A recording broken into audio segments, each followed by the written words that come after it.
안녕하세요. 오늘의 사연 시작하겠습니다. 저는 현재 40 후반의 평범한 여성입니다. 결혼 생활은 한 8년 정도였고, 이혼한 지는 5년쯤 되었습니다. 이맘때쯤 이혼을 했었는데, 갑자기 생각이 나서 글을 보내드립니다. 결혼 전 남편은 외부에서 보기엔 나쁘지 않은 회사에 다니고 있었어요. 회사 규모도 어느 정도 있었고, 직장인으로서 최소한의 안정감은 갖춘 사람처럼 보였습니다. 그래서 결혼을 결심하는 데 있어 직업적인 부분은 크게 걱정하진 않았습니다. 문제는 신혼여행지에서 시작됐죠. 여행을 가서야 남편은 제게 회사 이야기를 꺼냈습니다. 곧 회사를 옮기게 됐다는 말이었죠. 저는 그제야 어디로 옮기는데? 라고 물었습니다. 그때 남편이 말한 회사는 다름 아닌 시댁에서 운영하는 회사였습니다. 엄마도 그렇고 누나도 그렇고 내가 그 회사에 다니는 게 좋을 것 같다고 하더라고.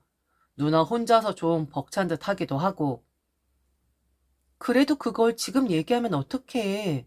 나랑 의논을 했어야지. 나한테 물어봤으면 난 그 회사 들어가지 말라고 했을 거야. 왜?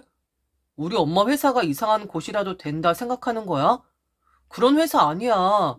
그리고, 야, 이제 너한텐 시어머니야. 그렇게 말을 할 게 아니라 너가 도와줄 건 없는지 그런 걸 생각해야 하는 거 아니냐? 제가 저렇게 생각하는 데는 다 이유가 있었습니다. 겉으로는 시어머니가 대표로 되어 있었지만 실질적인 운영은 시누이가 맡고 있는 구조였죠.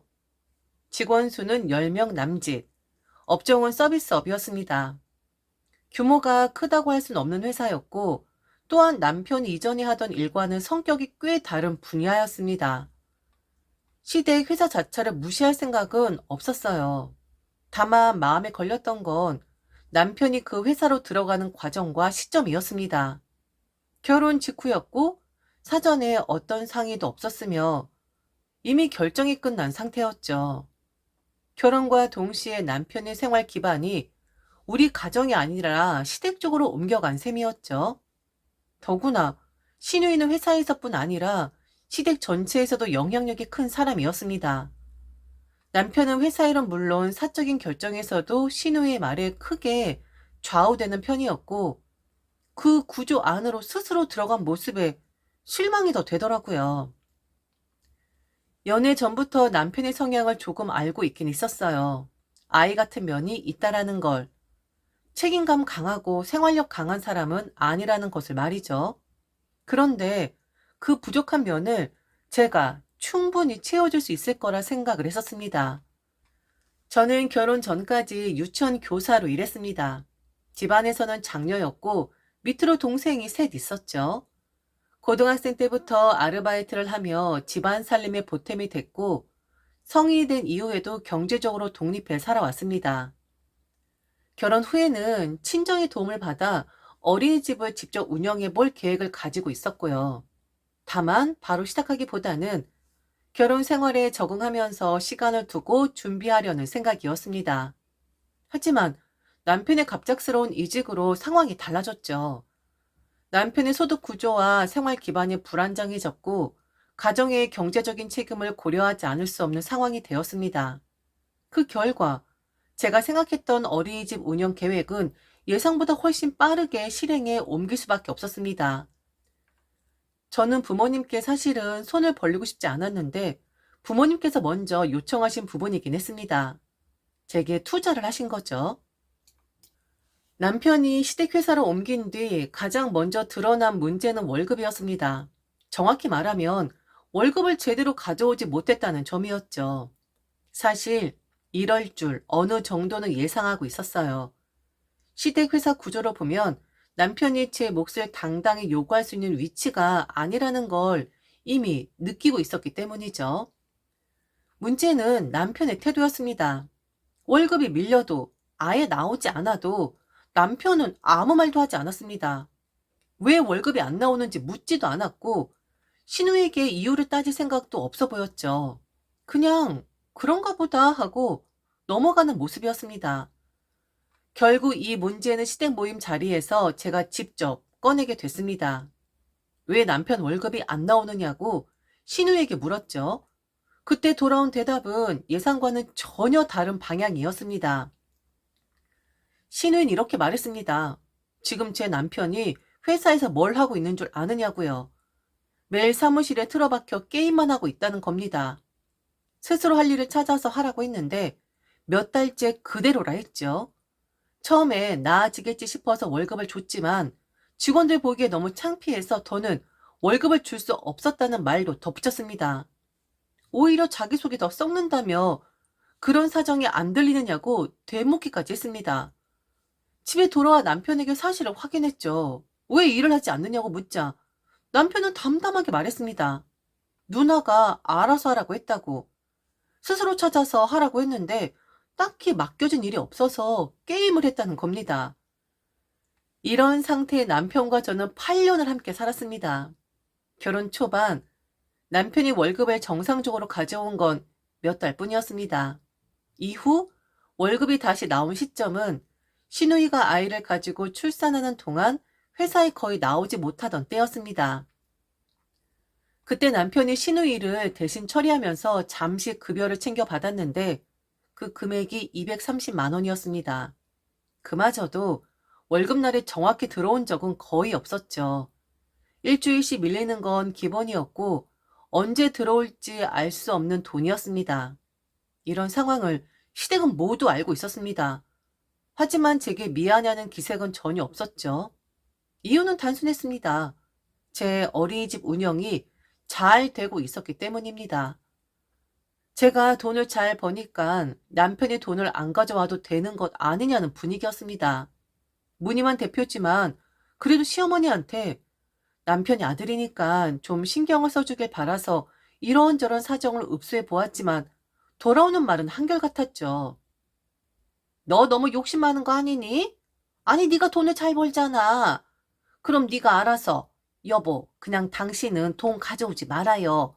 그 돈 차라리 어머님 아버님께 드려요. 해야 하는 거 아니니? 잘 버는데 왜 이렇게 욕심이 많은 거야? 어머니 그렇지도 않아요. 덩치가 커서 그렇지 이것저것 나가다 보면 저도 빠듯하다고요. 그리고 그이가 일을 안 하는 것도 아니고 요즘엔 형님이 하던 일을 다 하고 있다고 하던데 그럼 제대로 돈은 줘야 하는 거 아닐까요? 그래야 그 사람도 더 열심히 일을 하죠. 보상이 따라와야. 가족끼리 그러는 거 아니다? 이 부분에서 너만 얘기해. 그 아무도 이야기 안 하는데 너 이런 걸로 분란 만들지 마. 가족끼리는 돈 이야기하는 거 아니야. 왜 이렇게 퍽퍽하게 구니? 참 말은 저렇게 하는데 그 회사의 곳간에서 매일같이 곡식들이 빠져나가고 있었습니다. 명의상 대표인 시어머니는 매달 300만 원에 가까운 돈을 가져가고 있었고 시아버지 차량은 법인 명의로 등록해 새로 구입했습니다. 시아버지에게는 품위 유지비라는 명목으로 매달 150만 원이 지급되고 있었죠. 법인 운영이 이렇게 이루어지는 게 맞느냐고 조심스럽게 말을 꺼냈지만 돌아온 대답은 늘 같았습니다. 가족 기업은 다 그렇다. 따지지 말아라. 이런 거 물어보는 거 며느리로서 주제 넘는 거다 등등. 더 나아가 그 회사는 자식들이 돈 벌라고 운영하는 곳이 아니라 부모 노후 자금을 마련하기 위한 회사라는 말까지 들었습니다. 그렇다면 신우이는 얼마를 가져가고 있었을까? 신우이는 시어머니보다 100만 원 많은 400만 원을 매달 가져가고 있었습니다. 이전엔 얼마를 가져갔는지는 저도 알 수 없었습니다. 본인 말로는 그동안 가져간 걸로 처리만 했을 뿐 실제로는 월급을 제대로 받아본 적이 없다고 했습니다. 하지만 아이가 태어나고 나서는 돈 들어갈 때가 많다며 매달 400만 원씩 가져가고 있다고 했습니다. 이 이야기는 남편에게서 들은 내용이었죠. 이 모든 구조 속에서도 남편은 매일같이 회사에 나갔습니다. 그러면서도 제게는 이런 말을 했죠. 자기 회사 관둘 테니까 제가 운영하고 있는 어린이집 이사직을 달라고. 그 정도는 줘야 시부모님도 허락을 할 것이라고. 그리곤 음흉하게 웃으면서 어린이집 선생님 면접은 자기가 보면 안 되겠느냐고.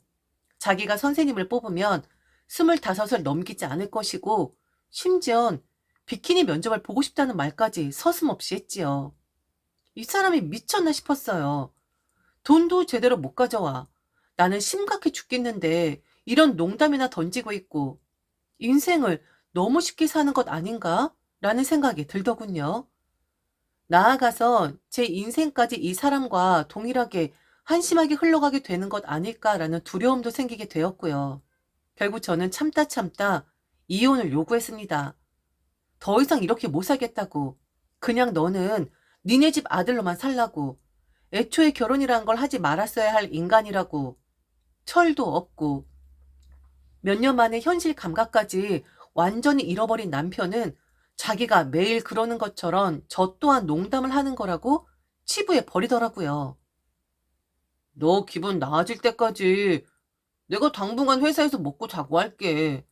그래, 내가 회사에서 지내면서 더 능력 있는 남편이자 아들이 한번 되어 볼게. 그렇게 하면 월급도 제대로 주겠지. 내가 한번 해본다고. 그리곤 짐을 싸서 나가더라고요. 저는 그를 봐줄 생각이 없었습니다. 이혼 소송하기 위해 변호사를 찾아갔죠. 그리고 집을 나가는 남편에게도 분명히 말을 했고요. 나는 너랑 더 이상 못 산다. 이렇게 책임감 없는 너란 인간하고는 더 이상 인생을 함께 할 수 없다고요.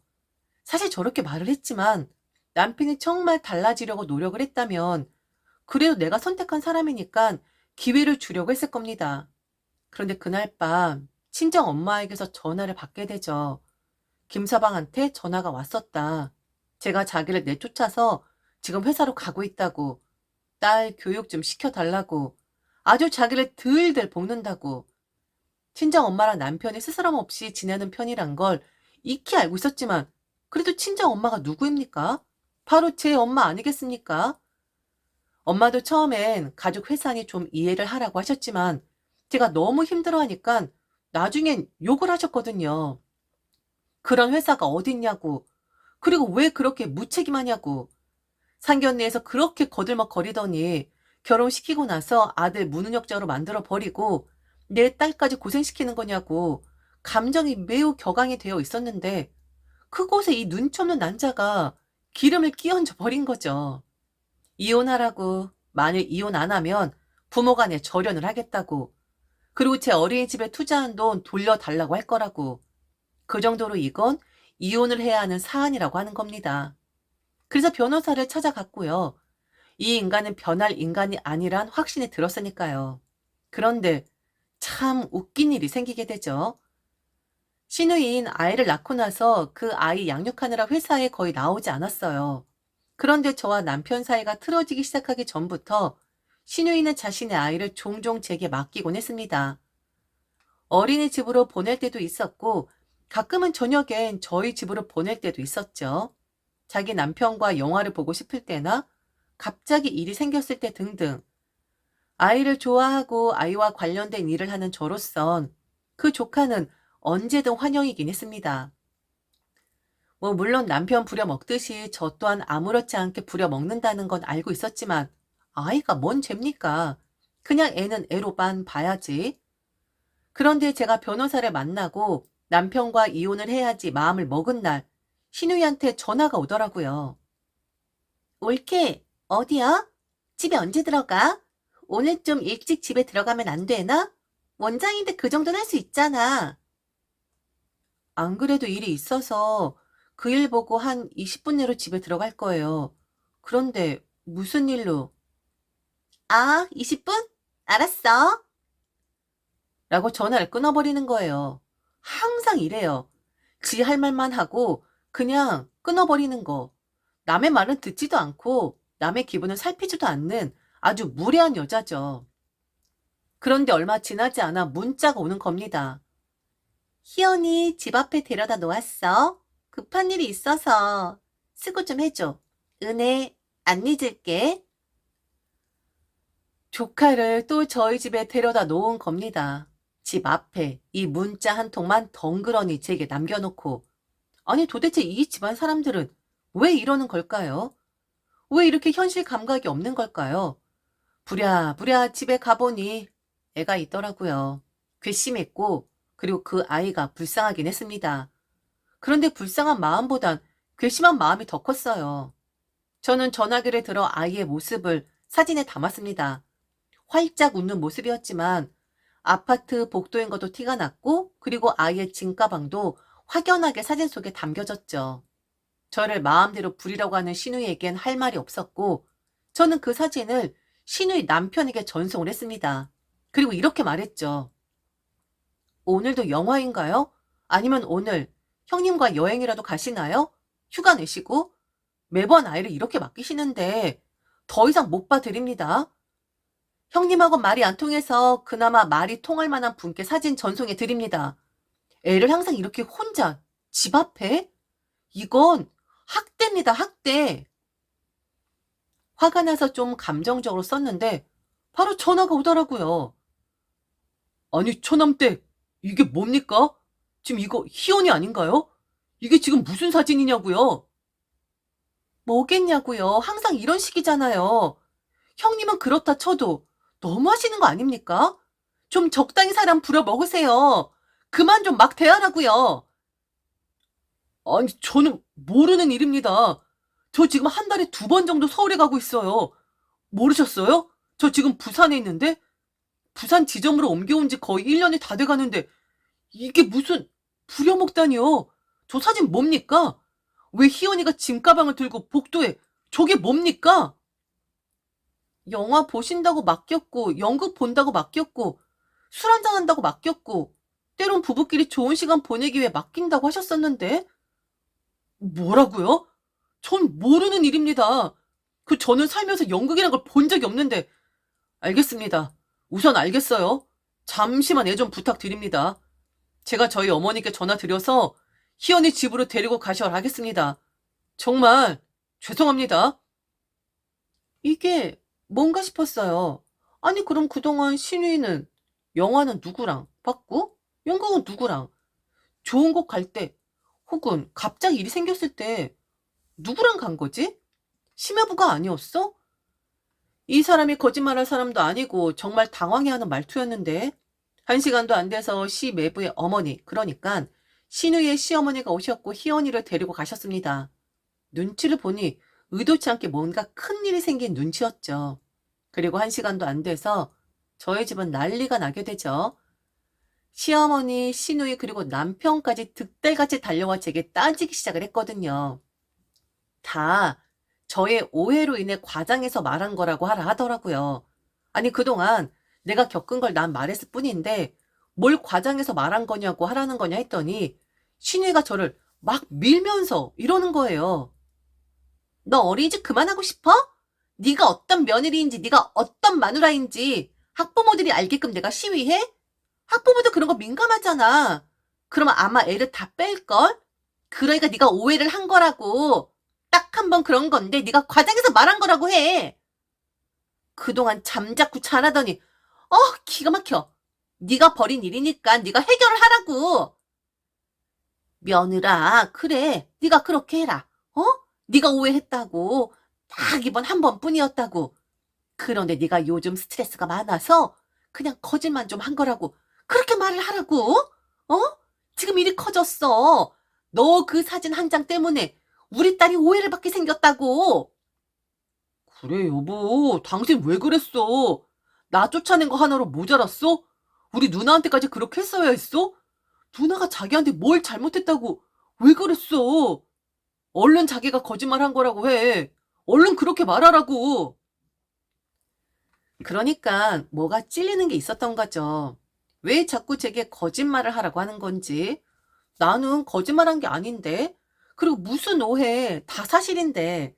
저는 시끄럽게 구는 그들 앞에서 당당하게 말했습니다. 잠깐만요. 그동안 희연이 봐줄 때마다 사진 찍어 놓았었는데 그 사진까지 좀 전송을 해주고요. 내가 거짓말한 게 아니라는 걸 알려줘야 하니까. 뭐? 야, 올케! 너 지금! 뭔가 지금 있는 거구나. 그렇죠. 아이고, 형님. 그동안 앞에서 동생 부려가며 월급 덜 주고 늦게 주고 했으면서 뒤에선 혹시 바람? 뭐 그런 거예요? 뭐 제가 그것까지 알 필요 없고 암튼 그건 남편분이 알아서 행적을 조사하시겠죠? 그럼 어머니, 저 스트레스 많은 거 어찌 아셨어요? 오늘은 알아주시네요. 그런데 저는 거짓말한 적 없고요. 종종 저한테 희연이 맡기곤 했어요. 제가 왜 거짓말을 합니까? 애 유기하고 간 건 경찰서에 신고하려다가 그래도 나름 생각해서 아주머니한테 보낸 거예요. 아주머니 또한 한패인 줄 알았는데 한패가 아니었네. 이런 반전이? 야, 김미정, 너 지금 뭔 소리 하는 거야? 너 너무 막 나가는 거 아니야? 어? 야, 너 정신 차려. 정신은 너나 차려. 난 너한테 분명 이혼하겠다고 했어. 이혼하려고 준비하는 여자가 마음에 들지도 않는 신우이 사정을 왜 봐줘야 하니? 뭐? 이혼? 이혼을 한다고? 아니, 나 용서한 거 아니야? 말이 안 통한다. 넌 인생이 우습지. 이 풍진 세상 너 어떻게 살아가려고 하니? 말귀를 이 정도로 못 알아먹으면? 너랑 살면 내가 너무 후회할 것 같아. 그냥 네 가족만 챙기면서 살아. 어? 200 조금 받아도 너 행복하잖아. 네 가족 살리는 길이니까. 그런데 나는 욕심도 많고 보상도 받아야 하는 사람이거든. 네 가족 살리는데 더 이상 희생하고 싶지 않다고. 야, 김미조. 왜 이놈아?